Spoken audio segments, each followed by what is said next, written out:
प्रिय विद्यार्थियों, आज हम बौद्ध दर्शन के क्षणिकवाद पर बात करेंगे। क्षणिकवाद प्रतीत्य समुत्पाद सिद्धांत पर आधारित है। प्रतीत्य समुत्पाद सिद्धांत के अनुसार एक वस्तु या घटना किसी अन्य वस्तु या घटना पर निर्भर होती है, आश्रित होती है। अतः कह सकते हैं कि वस्तुएं पराश्रित हैं। प्रतीत्य समुत्पाद का यही आत्यंतिक रूप क्षणिकवाद है। क्षणिकवाद के अनुसार बाह्य जगत और आंतरिक जगत, जिसे आत्म जगत कहते हैं, आत्मा कहते हैं, दोनों परिवर्तनशील, क्षणिक और अनित्य हैं। इनमें लगातार परिणाम होता रहता है। जगत की कोई वस्तु ऐसी नहीं है जो दो क्षण भी एक सी रहती हो, उसमें निरंतर परिवर्तन होता रहता है। अतः हम कह सकते हैं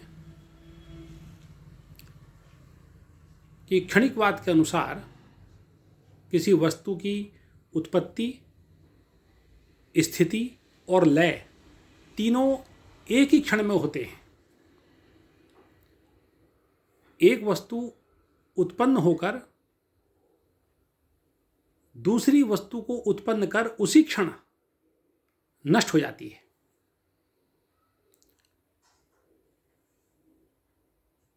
जगत की इस प्रक्रिया को समझाने के लिए बौद्ध दर्शन में दीप शिखा का उदाहरण दिया गया है। हम यदि दीप शिखा को देखें तो दीप शिखा हमें एक रूप प्रतीत होती है।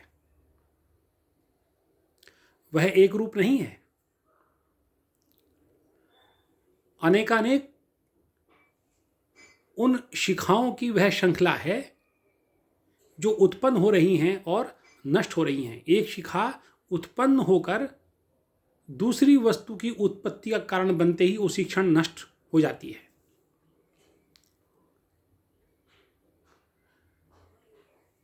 तो एक लौ उत्पन्न होती है, नष्ट होती है, दूसरी लौ फिर उत्पन्न होती है, नष्ट होती है, और वे परस्पर अन्य शिखाओं का कारण बनती हुई नष्ट होती रहती हैं, और यह प्रवाह चलता रहता है। और यह प्रवाह इतनी तीव्र गति से हो रहा है कि दीपक की शिखा हमें एक रूप दिखाई पड़ती है। इसका कारण उन शिखाओं में कार्य कारण संबंध भी है। उसी प्रकार जगत का प्रवाह भी चलता रहता है। हम एक अन्य उदाहरण नदी का भी दे सकते हैं कि जब हम नदी में स्नान करते हैं और दोबारा जब स्नान करते हैं तो हम कहते हैं कि हमने 2 बार उसी नदी में स्नान किया, किंतु ऐसा नहीं है। उस नदी में भी निरंतर परिवर्तन हो रहा है, वह तो एक प्रवाह मात्र है।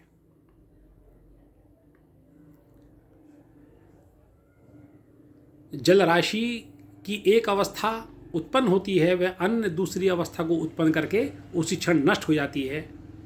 उस प्रवाह के कारण हमें उनमें एक रूपता दिखाई देती है।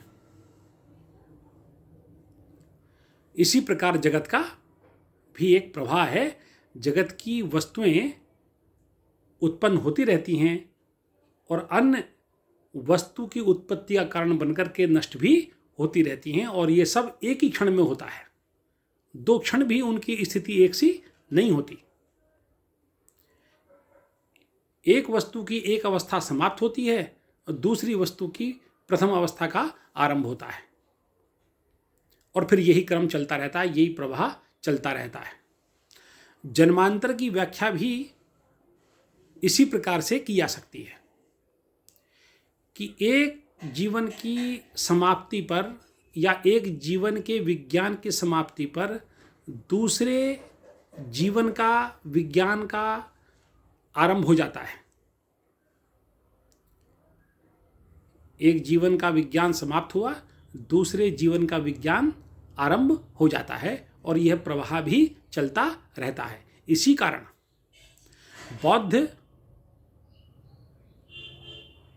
पुनर्जन्म को उस अर्थ में नहीं मानते जिस अर्थ में अन्य दर्शन मानते हैं, जिनका नित्य आत्मा में विश्वास है। वो कहते हैं कि जन्म लेने वाली कोई नित्य आत्मा ऐसी नहीं है जिसका बारंबार जन्म होता रहता है। यह तो एक जीवन से दूसरे जीवन की उत्पत्ति उसी रूप में होती है जिस रूप में जगत की वस्तुओं का प्रवाह हो रहा है।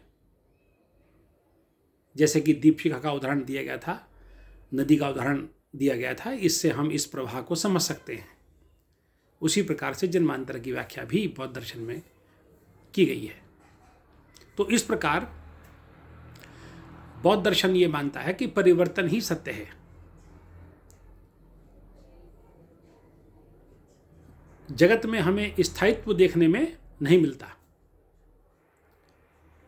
किसी वस्तु की स्थिति दो क्षण भी एक सी नहीं है।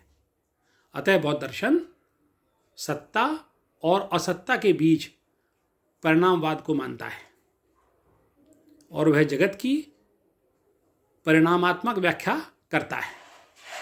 उसके अनुसार परिणाम ही सत्य है और इस परिणाम के बीच किसी परिणामी पदार्थ की सत्ता नहीं है।